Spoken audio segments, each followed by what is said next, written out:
At first, take my salam. Assalamu alaikum. Hello everyone. Today I am going to discuss about auxiliary verbs or helping verbs. যে verb নিজে সম্পূর্ণ অর্থ প্রকাশ না করে main ভার্বের সাহায্যে বাক্যের অর্থ ও গঠন সম্পন্ন করে সেটি auxiliary verb. There are two types of auxiliary verbs: primary auxiliary verbs, modal auxiliary verbs. There are three types of primary auxiliary verbs: to be verb, am, is, are, was, were; to have verb, have, has, had; to do verb, do, does, did. There are four types of modal auxiliary verbs. Few modals: can, could, shall, should, will, would, may, might, must.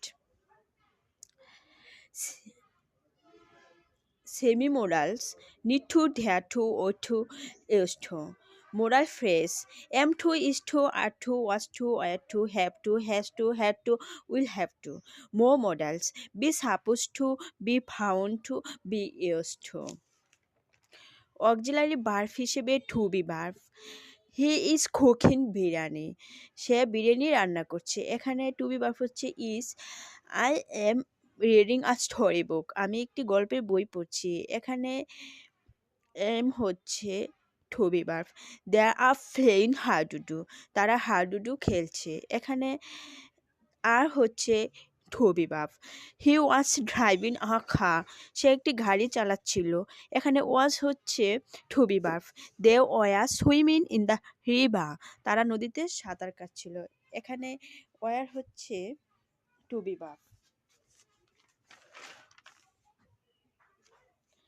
Main verb হিসেবে to be verb: they are students, তারা ছাত্রছাত্রী। এখানে main verb নাই বিদায় এখানে আর two be verb হিসেবে ব্যবহৃত হয়েছে। আই এম আ টিচার, আমি একজন শিক্ষক। এখানে এম হচ্ছে main verb. He is a doctor, সে একজন ডাক্তার। এখানে ইজ হচ্ছে মেন ভার্ব হিসেবে ব্যবহৃত হয়েছে। হি ওয়াজ আ ডক্টর, সে একজন ডাক্তার ছিল। এখানে ওয়াজ হচ্ছে টু বি, মানে মেন ভার্ব হিসেবে টু বি ব্যবহৃত হয়েছে। ইউ ওয়া আ হাউস ওয়াইফ, তুমি একজন গৃহিণী ছিলে। এখানে ওয়া মেন ভার্ব হিসেবে বসেছে। অক্সিলারি ভার্ব হিসেবে have, has, had or to have verb: I have eaten, আমি ভাত খেয়েছি। হি হ্যাজ কুকড, সে রান্না করেছে। হি হ্যাড কুকড, সে রান্না করেছিল। এখানে have, has, had auxiliary verb হিসেবে